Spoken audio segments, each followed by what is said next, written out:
Hi everybody, I'm Tiffany Weber and I'm a real estate attorney in Mooresville, North Carolina.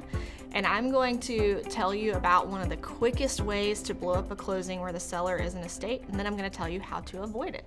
Every couple weeks, I get contacted by a listing agent who says, okay, I'm selling this piece of property.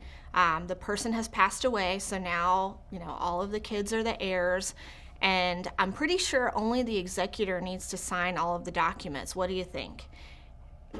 That's probably not going to work. There are so few scenarios where that's sufficient that I have seen closings blow up at the closing table because some of the heirs didn't actually agree to sell the property and they would not sign a thing. They wouldn't sign the deed. They said, I don't want any part of this. You didn't consult me.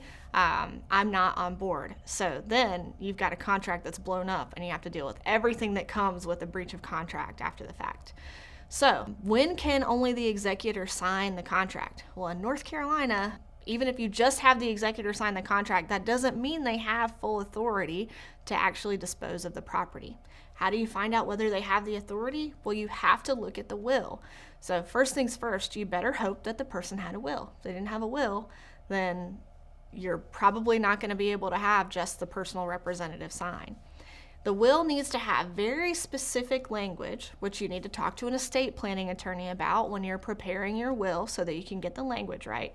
But the important parts of the language are that the property has to be given to the executor and the executor has to be directed to sell the property.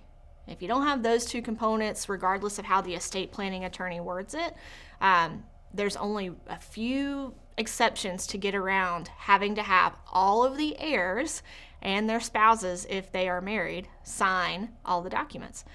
So at a closing in general, if we have an estate that is open and the property needs to be sold, then you're going to need the executor sign and then every single heir. So if you've got 8 kids, then all 8 kids need to sign. And if any of those 8 kids are married, then their spouses need to sign too. So you're really going to want up front on your listing agreement and the contract, everyone that needs to sign at closing should sign those documents because you don't want to be surprised to find out that one of the heir's spouses is not on board and is not going to agree to sign anything at closing, because that's really going to derail things at minimum delay, but potentially blow up the whole deal. So whenever you're deciding who should sign, definitely involve a real estate attorney to kind of look at the lay of the land. If you've got the will, have them review the will. An estate planning attorney or an estate administrator, if you're working with one, can help with that as well.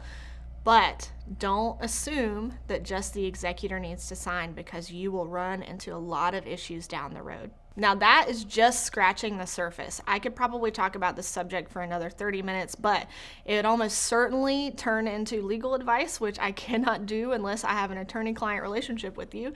So I strongly encourage that if you are an agent and you've got one of these parcels that you're selling that involves an estate, before you get anything signed, just talk to an attorney to make sure you have everyone signing that needs to. I hope that was helpful. I'm Tiffany Weber. Subscribe to the channel for more videos just like this one, and I'll see you in the next video.